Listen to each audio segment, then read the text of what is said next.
नमस्कार दोस्तों। आज हम महाजनपद प्राचीन भारत के 16 बड़े राज्य थे उनके बारे में आज चर्चा करने जा रहे हैं। देखिए, समय है 6th सेंचुरी और इस 6th सेंचुरी में हम 16 बड़े महाजनपदों के बारे में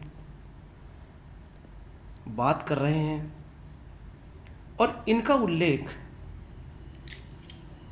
बौद्ध और जैन साहित्यों में भी मिलता है, जैसे कि हम पहली वीडियो में बता चुके हैं। 16 महाजनपदों में अंग, मगध, काशी, कोसल, वत्स, अवंती, चेदी, बज्जी, मल्ल, कुरु, पांचाल, मत्स्य, सूरसेन, अस्मक, कंबोज और गांधार, ये सभी हमारे 16 महाजनपद थे। राजनीति व्यवस्था के बारे में इस समय क्या थी उस पर प्रकाश डालते हैं। गणराज्य और राजशाही दोनों प्रकार की व्यवस्थाएं इस समय हुआ करती थी।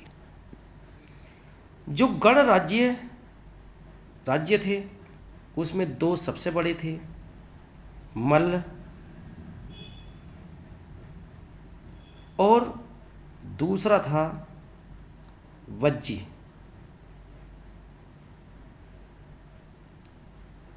बज्जी,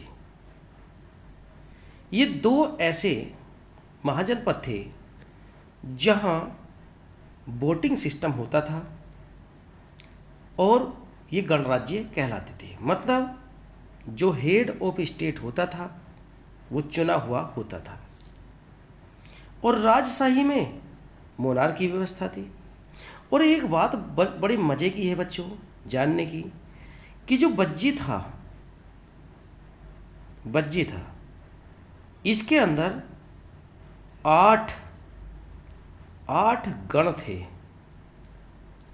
8 गण थे, मतलब हम ये कह सकते हैं कि उन्हें 8 गणों को बज्जी में शासन करने का अधिकार था। यही कारण है कि इस महाजनपद को जल्दी से कोई मतलब अजातशत्रु या उससे पहले राजा हरा नहीं पाए। अब इसकी अर्थव्यवस्था पर बच्चों प्रकाश डालते हैं कि कृषि इस समय का इस व्यवस्था का मुख्य आधार था। व्यापार और सिक्कों का प्रचलन पहली बार हो चुका था, जिसे हम चांदी के सिक्के कहते थे, जिसे पंचमार्क कहा जाता था। पंचमार्क सिक्के ये होते थे, पहली बार हमें देखने को मिलते हैं। धर्म एवं संस्कृति की अगर बात करें तो इसी समय बौद्ध और जैन धर्म का विकास हुआ। मतलब वैदिक परंपराओं का पालन होने लगा, लेकिन इसके साथ साथ बौद्ध मतलब महात्मा बुद्ध, जैन मतलब महावीर स्वामी, इस धर्म के बड़े प्रवर्तक सामने आए। तो बच्चों, इस चैप्टर से हमने क्या सीखा कि महाजनपद के समय 16 महाजनपद सामने आए, जिनको हमने एक एक करके देखा है।